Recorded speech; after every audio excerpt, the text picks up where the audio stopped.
Hi friends, welcome back to the YouTube education. Today we'll study about the voice. Voice means क्या and types इसके और किस तरह से हम सेंटेंस को कन्वर्ट कर सकते हैं. We will study in this lecture today. Okay, so let's start with the voice. So the voice means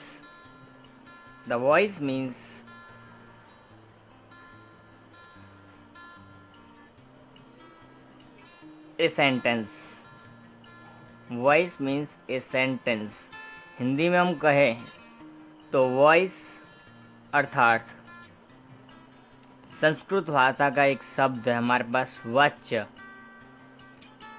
अर्थात उसको हिंदी में बोला जाता है वाक्य, जिसको पढ़ा जा सके, वो जिसके अंदर कर्ता क्रिया हो, वो ऐसे वाक्यों के हम क्या बोल सकते हैं, वॉइस बोल सकते हैं.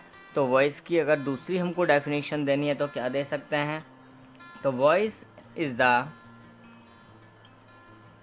First is sentence, that is the simple एकदम. Voice means sentence, voice means वाक्य, वॉइस मीन्स वाच्य, हम ये बोल सकते हैं. बट डेफिनेशन की बात करते इसकी एक पर्टिकुलरली कोई डेफिनेशन है नहीं, बट फिर भी इसको अगर एक्सप्रेस किया जा सकता है वॉइस को, तो किस तरह से एक्सप्रेस किया जा सकता है, we will study here.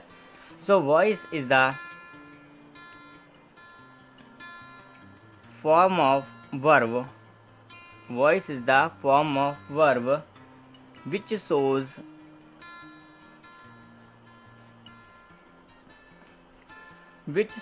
whether what is done,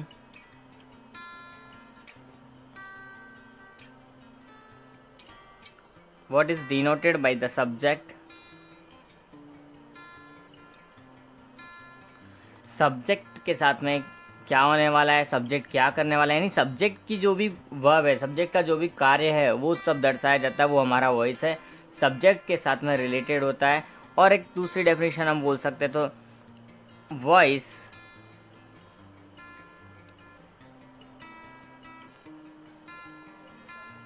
voice means a sentence with a transitive verb. Verbs के बारे में ऑलरेडी स्टडी कर चुके हैं. So we can see other transitive verb, यानी कि सकर्मक क्रिया, जिस क्रिया के साथ में कर्म हो ऐसी क्रिया को हम क्या बोलते हैं, ट्रांजिटिव वर्ब बोलते हैं. यानी कि बिना कर्म के वॉइस का कोई वहाँ पर मतलब नहीं रहेगा, तो यहाँ पर कर्म होना बहुत ज़रूरी है, साथ में कर्ता तो होगा ही होगा. तो वॉइस कर्ता यहाँ पर किसी भी तरह का हो सकता है, अनइम्पॉर्टेंट इम्पॉर्टेंट भी हो सकता है. तो यहाँ पर हम आगे जैसे जैसे इसके बारे में स्टडी करेंगे तो हमको इसके बारे में पता चल जाएगा. तो voice means a sentence with a transitive verb. Voice is the form of verb which shows whether what is denoted by the subject. तो ये हमारे यहाँ पर हम इसको एक डेफिनेशन के रूप में ले सकते हैं कि वॉइस है क्या. अब वॉइस की हम बात करें तो वॉइस के टाइप्स की बात करनी पड़ेगी हमारे पास डायरेक्टली. तो types of voice, types of voice, voice के प्रकार है या नहीं भी, और है तो कितने. तो यहाँ वॉइस के प्रकार, वाक्य के प्रकार यानी कि वाच्य के प्रकार कितने हमारे वो देखेंगे हम. तो वाच्य के प्रकारों में हम देखते हैं तो हमारे पास में 2 टाइप्स है इसके. कितने टाइप्स हैं, 2 टाइप्स है. कौन कौन से हैं, तो फर्स्ट टाइप हम बात करें तो एक्टिव वॉइस, जिसका नाम हमने सुना होगा. नॉर्मली जो सेंटेंस बोले जाते हैं डायरेक्टली किसी व्यक्ति के द्वारा जो बोल रहा है, या फिर डायरेक्टली हम जो भी होता है जिसमें सब्जेक्ट है, ऑब्जेक्ट है और कर्म है, ये लाइन्स हर आता है, तो वो हमारे लिए क्या रहेगा, एक्टिव वॉइस रहेगा. तो एक्टिव वॉइस के बारे में डिटेल में बाद में स्टडी करेंगे. सेकंड, दूसरा हमारा इसका टाइप क्या, पैसिव वॉइस. एक्टिव पैसिव बहुत ही इम्पोर्टेंट टॉपिक है ग्रामर का ये, टेंस के बाद में. तो एक्टिव और पैसिव. तो एक्टिव वॉइस है यानी कि होता क्या है ये, इसको मैं हिंदी में अगर ट्रांसलेट करूँ तो ट्रांसलेट करने क्या होगा, यहाँ पर कर्तृवाच्य, संस्कृत के बेस पर है ये, तो कर्तृवाच्य. और दूसरा है हमारा पैसिव वॉइस यानी कि कर्मवाच्य. नाम ही इनका हमको इनकी डेफिनेशन बताएगा अभी. अब एक्टिव वॉइस के बारे में हम स्टडी करेंगे. तो एक्टिव वॉइस क्या है हमारा, किस तरह से होगा वो, तो यहाँ हम लेते हैं एक्टिव वॉइस। एक्टिव वॉइस का हिंदी ट्रांसलेट क्या किया हमने, कर्तृवाच्य।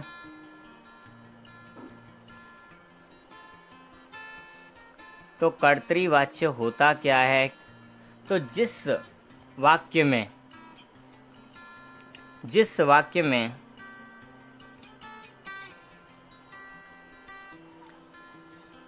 कर्ता की प्रधानता हो, यानी कि जहाँ कर्ता ही मैन हो, अथवा कर्ता मुख्य स्थान पर हो,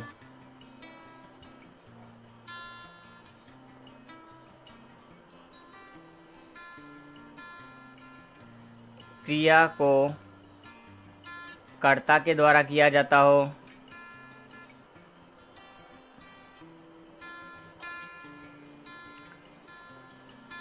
तो ये सब इसके एक पहचान के बारे में बोल सकते हैं कि क्रिया को कर्ता के द्वारा किया जाता हो, या जिस वाक्य में कर्ता की प्रधानता हो, कर्ता मुख्य स्थान पर हो, ऐसे इसके ये पहचान सकती है। तो उसे हम क्या बोल सकते हैं, एक्टिव वॉइस, यानी कि कर्तृवाच्य कहते हैं। अब हम इसका डिफाइन इंग्लिश में किस तरह से करेंगे, तो वो भी हम यहाँ देख लेते हैं। A form of voice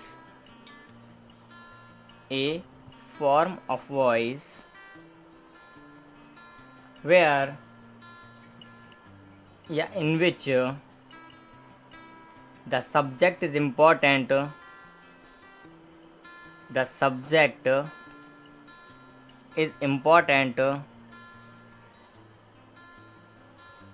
a form of voice in which the subject is important. Here main thing is here subject is important, then that is called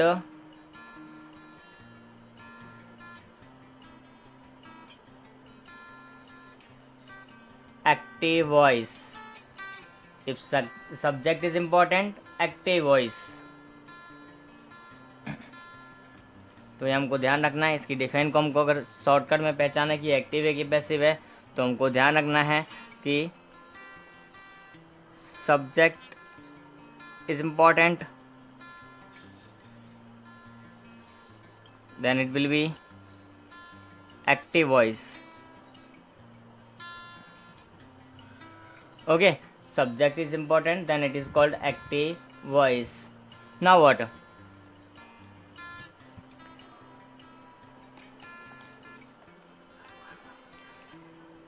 active voice ना, उसका फॉर्मेट हमारा एक्टिव वॉइस का किस तरह का हो सकता है, हम फॉर्मेट के बारे में थोड़ा सा देख लेते हैं। तो फॉर्मेट, हम एक्टिव वॉइस की बात करें, इसका फॉर्मूला की बात करें तो वो किस तरह से होगा, तो फॉर्मेट में होगा सबसे पहले हमारा एक्टिव वॉइस में सब्जेक्ट फर्स्ट में आता है, उसके बाद में हमारे पास वर्ब होगी, वर्ब के साथ में हेल्पिंग वर्ब और मेन वर्ब, दोनों प्रकार की वर्ब आ जाएंगी। यहाँ पर हमारे पास हेल्पिंग वर्ब और मेन वर्ब दोनों ही इसके अंदर आ जाएंगी। तो subject plus verb plus object plus other हो तो हो, बाकी नहीं हो तो भी हो सकता है। तो सब्जेक्ट, वर्ब और ऑब्जेक्ट, ये हमारा इस तरह का अगर कोई सेंटेंस हमको दिया हुआ है फॉर्मेट टाइप में, इस फॉर्मेट में, तो वो हमारा क्या होगा, एक्टिव वॉइस होगा। ये हमने एक्टिव वॉइस के बारे में थोड़ा सा जाना कि जस्ट डिटेल्सली। अब उसके बारे में हम सेकंड जो पार्ट है इसका, पैसिव वॉइस, उसका डिफाइन करेंगे। तो पैसिव वॉइस मतलब क्या होता है हमारा, कर्मवाच्य। क्या होता है, कर्मवाच्य। तो कर्मवाच्य को हम किस तरह से डिफाइन कर सकते हैं, तो यहाँ हम देखेंगे इसका डिफाइन, इसका मीनिंग क्या है। तो जिस वाक्य में कर्म की प्रधानता हो और कर्ता गौण स्थान पर हो, जिस वाक्य में किसकी प्रधानता हो, कर्म की प्रधानता हो, यानी कि कर्म ही सब कुछ हो वहाँ पर,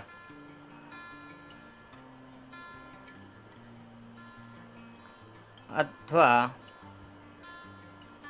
कर्म मुख्य स्थान पर हो उसे हम क्या कहेंगे? पैसिव वॉइस यानी कि कर्मवाच्य।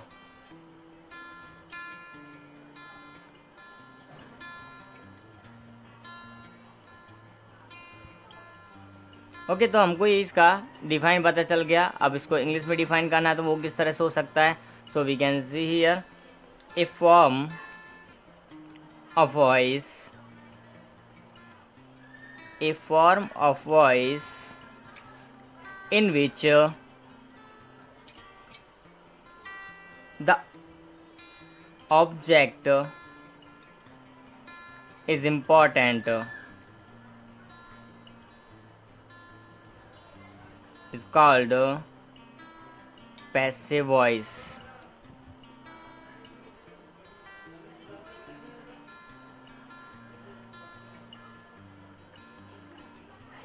Or it can be said a form of voice in which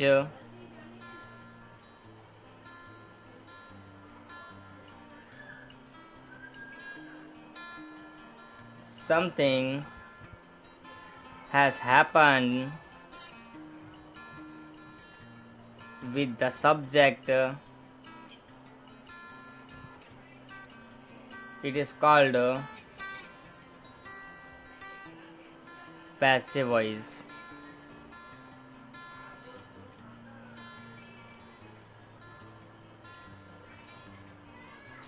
So it can be defined as follows. पहचान क्या रहेगी हमारी? Object is important, object is important,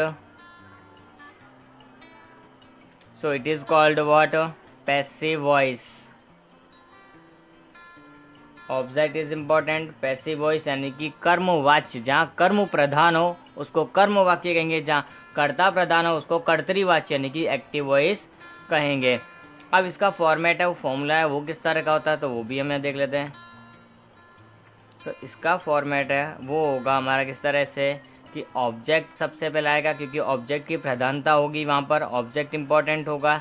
इसके लिए ऑब्जेक्ट प्लस वर्ब का बदला हुआ स्वरूप, और वर्ब हमेशा कौन सी होगी? यहाँ पर थर्ड फॉर्म ही होगी। उसके बाद में यहाँ बाय भी आएगा और हमारे पास यहाँ सब्जेक्ट। इस तरह का अगर कुछ स्टेटमेंट हमको दिखाई देता है, इस तरह का फॉर्मेट हमको कोई दिखाई देता है तो हम उसको क्या पहचान करेंगे कि वो पैसिव वॉइस है। तो इस तरह से एक्टिव और पैसिव की पहचान के लिए इनकी डिफाइन मैंने अभी बताई है यहाँ पर। अब इनके बाद में इनको चेंज एक दूसरे में किस तरह से किया जाता है, एक्टिव टू पैसिव किस तरह से हम कन्वर्ट करते हैं वो सीखेंगे। तो एक्टिव टू पैसिव के रूल्स हैं वो हम इसी वीडियो में देख लेते हैं और उनका कन्वर्जन हम नेक्स्ट वीडियोस में देखेंगे। तो स्टार्ट करते हैं हमारे rules.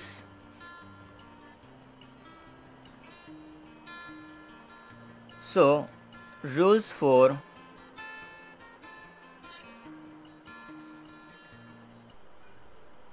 conversion of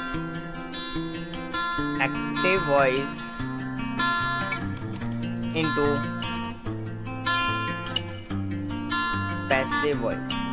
active voice sentence हमको दिया हो और उसको पैसिव वॉइस में कन्वर्ट करना हो तो उसके रूल्स क्या हैं तो वो हम यहाँ पर अभी क्या करेंगे, स्टडी करेंगे।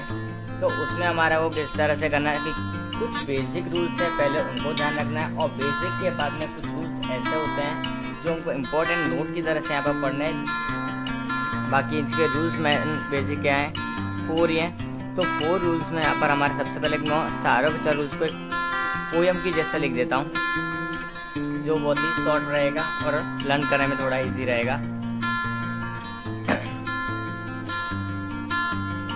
कर्ता को तुम कर्म बना दो, कर्ता को तुम कर्म बना दो, कर्म बना दो, हम कर्म को बना दो कर्ता, कर्ता को तुम कर्म बना दो, कर्म को बना दो कर्ता, कर्ता को तुम कर्म बना दो कर्ता। वर्ब की थर्ड फॉर्म लगा दो, वर्ब की थर्ड फॉर्म लगा दो, बाई को कर दो भरता।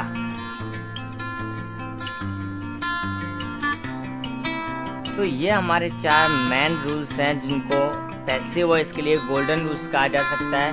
वो हमारे यहाँ पर मेन रूल्स हैं किसके लिए, एक्टिव टू पैसिव में कन्वर्ट करने के लिए। कर्ता को तुम कर्म बना दो कर्ता। वर्ब की थर्ड फॉर्म लगा दो, वाई को कर दो भरता। अब इसको किस तरह से यूज करना है वो मैं बता रहा हूँ। तो I am explain the first, कर्ता को तुम कर्म बना दो।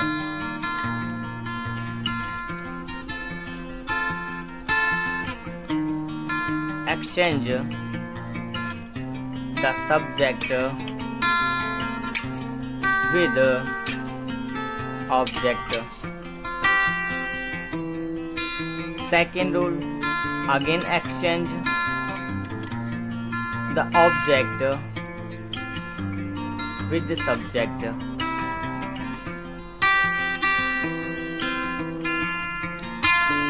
सब्जेक्ट को ऑब्जेक्ट बनाना है, ऑब्जेक्ट को सब्जेक्ट बनाना है, तो दोनों को हमको क्या करना है, एक्सचेंज करना है। थर्ड लाइन हमारी क्या बोलती है, वर्ब की थर्ड फॉर्म लगा दो, use only third form of the verb.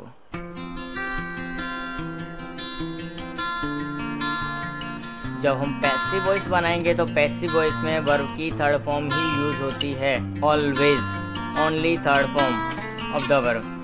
Next अब लास्ट लाइन हमारी क्या है, पुट बाय। यहाँ पर किसी के द्वारा काम किया जाएगा, किसी और को यहाँ पर इसमें से कर्ता को बताया जाएगा कर्ता को साथ क्या हो रहा है। तो put by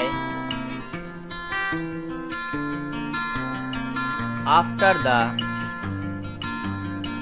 third form of verb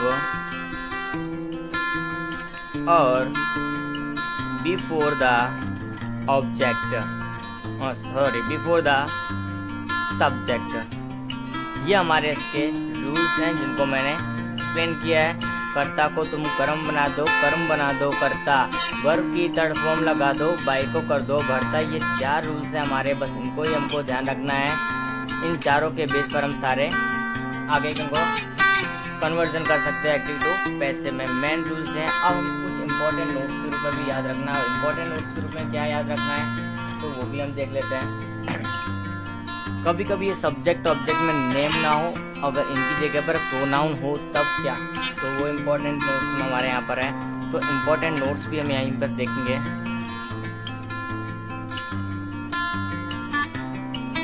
तो इम्पोर्टेंट नोट्स की बात करें तो उनमें फर्स्ट यही है, क्या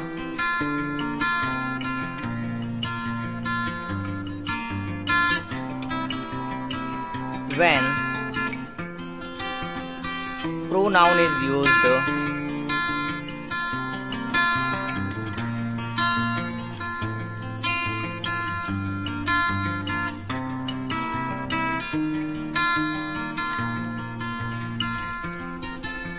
at the place of subject,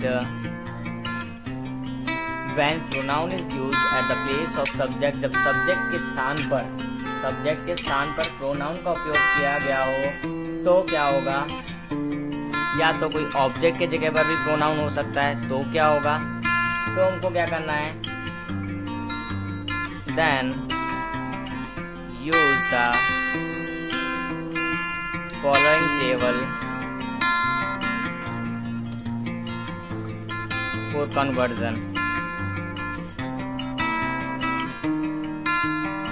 of subject and object. Subject और ऑब्जेक्ट के लिए हमको एक टेबल में यहाँ लिखा रहा हूँ, उस टेबल को हमको फॉलो करना है। जब प्रोनाउन हो तब ही, नेम दिया हो तो कोई प्रॉब्लम नहीं होगी, but noun is not given, only pronoun is given, तो हमको यहाँ प्रॉब्लम रहेगी। उसके लिए हमको एक टेबल फॉलो करनी पड़ेगी। उस टेबल के अंदर मैं ऑब्जेक्ट से रिलेटेड जो हमारी एक्टिव पैसिव है उसके साथ साथ में और भी अदर रिलेटेड भी टेबल में पूरी बना रहा हूँ यहाँ पर, तो वो हमको यहाँ पर ध्यान में रखनी है।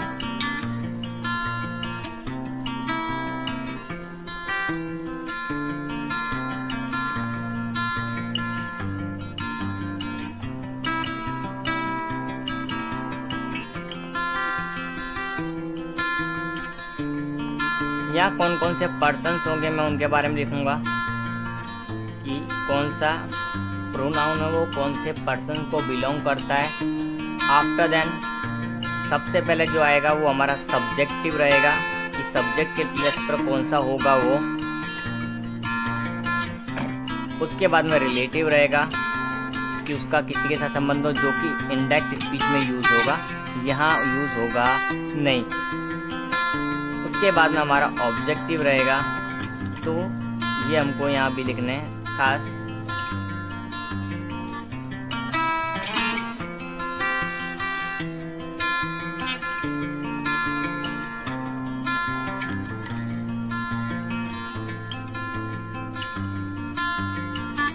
तो किस तरह से इसको यूज़ करना है वो भी मैं बता रहा हूँ। तो फर्स्ट हमारे पास में I, we, you, they, he, she, it, ये हमारे क्या है प्रोनाउन है। I, we, you, they, he, she, it, ये हमने जो यूज़ किए हैं या प्रोनाउंस, ये सब्जेक्ट के प्लेस पर आने वाले सब्जेक्टिव प्रोनाउंस है जो कर्ता के साथ आते हैं। इनको हम नॉर्मेटिव भी बोल सकते हैं। इनको हम क्या बोल सकते हैं? नॉर्मेटिव। नॉर्मेटिव सब्जेक्ट्स या तो सब्जेक्टिव प्रोनाउन या तो नॉर्मेटिव, इनको हम बोल सकते हैं। अब उनका रिलेटिव फॉर्म क्या होता है वो मैं बता रहा हूँ। तो आई से रिलेटेड माई, वी, आवर, पूरा एक साथ में कर देते हैं। I, my, me, we, our, us, objective, you, your, you, they, their, them, he, his, him, she, her, her, it, its, it। Okay, इसके अभी दो फॉर्म और हो सकते हैं, तो वो भी मैं लिख दे रहा हूँ। तो यहाँ पर क्या होगा? I, my, me,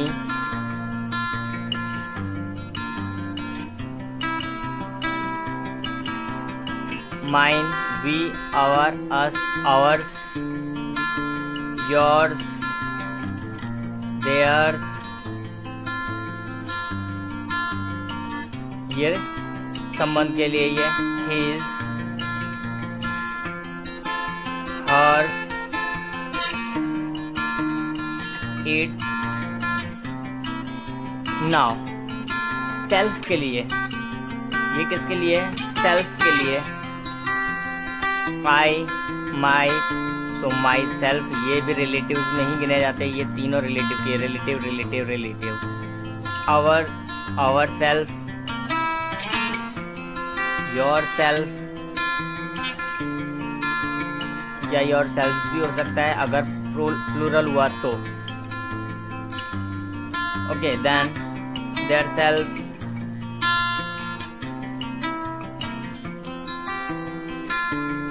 himself, herself,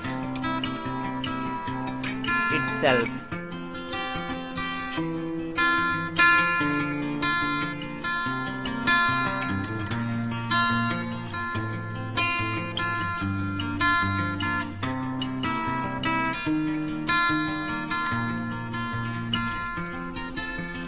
अब इनका प्रोनाउन के बेस पर, जो पर्सन के बेस पर है वो डिस्ट्रीब्यूशन, तो पर्सन के बेस पर इनका डिस्ट्रीब्यूशन किया जाए तो ये हमारे अलग पर्सन के हैं, ये हमारे अलग पर्सन हैं, और ये लास्ट हमारा अलग पर्सन है। तो इनको पर्सन के बेस पर डिस्ट्रीब्यूट करने के बाद ये हमने लिखा है। तो फर्स्ट है जो हमारा कौन सा पर्सन है? First person. आई और वी किस में आते हैं? फर्स्ट पर्सन में आते हैं, जिसको संस्कृत और हिंदी में प्रथम पुरुष के नाम से जानते हैं। फर्स्ट पर्सन, प्रथम पुरुष।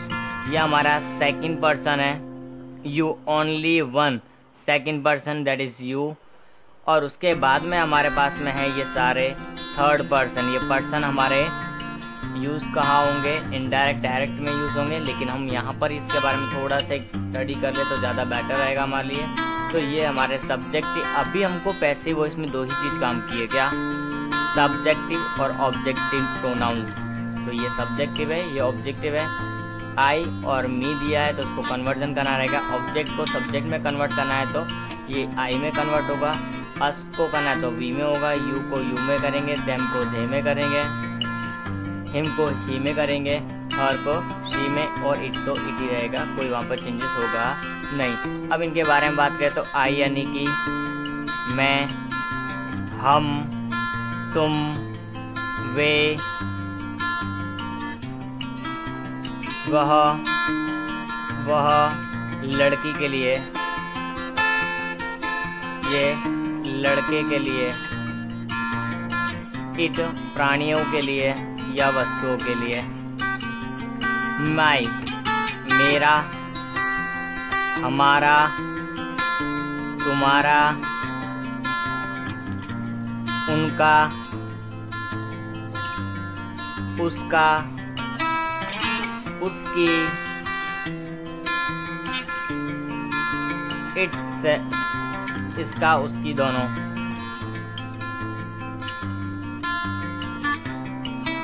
नाउ मी मुझे,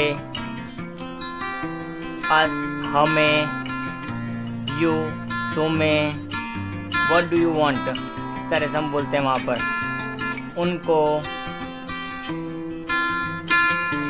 उसे, उसे, उसे यहाँ से हम रहेगा। एंड नेक्स्ट माइन मेरा, खुद का या मेरा, आवर्स हमारा, योर्स तुम्हारा, उनका बहुवचन दिखाने के लिए, उसका अधिकार जमाने के लिए भी यही होता है, अधिकार जमाना हो किसी चीज़ पर तो भी यही होता है, उसका, उसकी। यहाँ की बात करें तो थोड़ा जगह का प्रॉब्लम रहेगा यहाँ पर। मेरा खुद का या मेरा स्वयं का, माई सेल्फ, मैं स्वयं, मैं स्वयं, हम स्वयं, हम खुद जिसको बोल सकते हैं, तुम स्वयं, स्वयं या सेल्फ का मतलब हो जाएगा सेल्फ, खुद, अपने आप, स्वयं तो उनका, वे स्वयं, वह स्वयं, वह स्वयं और वह स्वयं। तो ये तीनों का हमारा इस तरह से हो जाएगा। ये हमारी कन्वर्जन टेबल रहेगी जो डायरेक्ट इनडायरेक्ट में भी यूज़ होती है और यहाँ पर भी। यहाँ पैसिव वॉइस और एक्टिव वॉइस में हमको सिर्फ ये दो लाइन ही यूज़ करनी है, सिर्फ टू, सब्जेक्टिव और ऑब्जेक्टिव, नॉर्मेटिव और ऑब्जेक्टिव जिसको हम बोल सकते हैं। So we have to use this two lines only. Now अब कन्वर्जन करना है तो ये टेबल के बेस पर हमको बता दिया है। ये हमारा इंपॉर्टेंट नोट्स में फर्स्ट ध्यान रहेगा, जब हमारा सब्जेक्ट या ऑब्जेक्ट प्रोनाउन में दिया हो तभी हमको यूज़ करनी पड़ती है, अदरवाइज इसकी यूज़ होगी नहीं। अब नेक्स्ट हमारा रूल्स क्या बताता है हमको वो भी देख लेते हैं। सेकंड रूल्स हमको क्या बताता है, तो सेकंड रूल्स में हम देखेंगे तो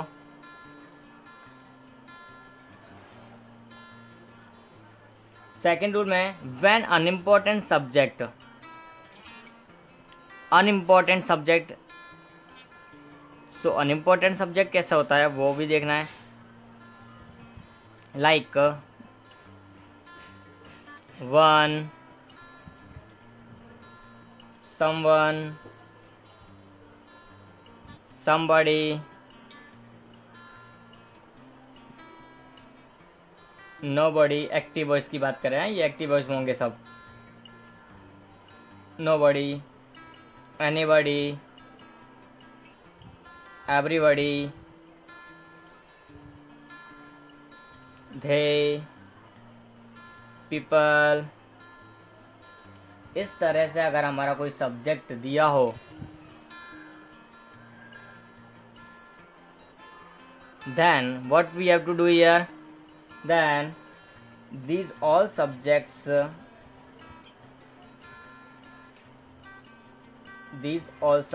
are not written, या फिर are not necessary to write down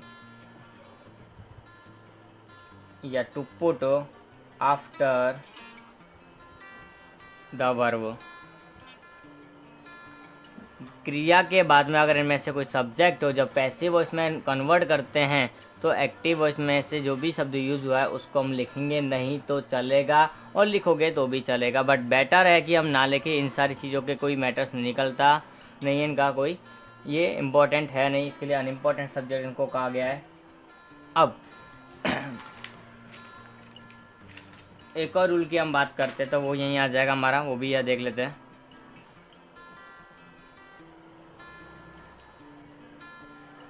without object a sentence can't be converted into passive voice।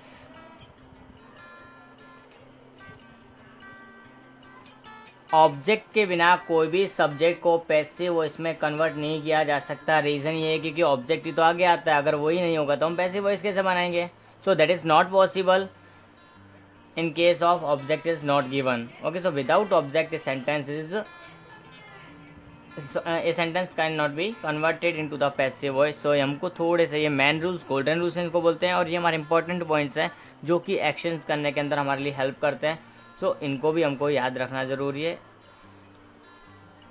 Okay, सो आज की वीडियो में इतना रखते हैं। नेक्स्ट वीडियो में इसके आगे जो भी हम सिंपल सेंटेंसों का कन्वर्जन करेंगे विद फॉर्मूला किस तरह से क्या होता है वो भी हम यहाँ पर देखेंगे, और भी इसके बहुत सारे टाइप के अलग अलग जिस भी प्रकार के इसके पैसिव वॉइस बनती है उनको भी बनाएंगे। अगर इसमें कोई क्वेरी हो, कुछ प्रॉब्लम्स हो तो you can ask me, and thank you for you.